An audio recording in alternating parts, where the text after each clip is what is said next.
ഷഹാന, ഫാർമസിയിൽ പലപ്പോഴും നെക്സിയം അതുപോലെ പാൻഡപ്രസോൾ നോമിപ്രസോൾ കണ്ടിന്യൂസ് ആയിട്ട് ഉപയോഗിക്കുന്ന പേഷ്യൻസ് വരാറില്ലേ?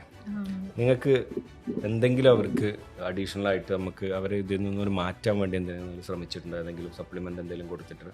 ആൾസർ ട്രീറ്റ്മെൻറ്റ് നമ്മൾ മുന്നേ ഡിസ്കസ് ചെയ്ത പോലെ തന്നെ മനൂക്ക ഹണിയുടെ എഫക്റ്റ് എനിക്കറിയാവുന്നതാണ്. പക്ഷേ നിങ്ങൾ ഒമേഗ 7 സജസ്റ്റ് ചെയ്യുന്നത് ഞാൻ കണ്ടിട്ടുണ്ട് ചില പേഷ്യൻസിന്. എന്താണ് അതിൻ്റെ ഒരു സീക്രട്ട്?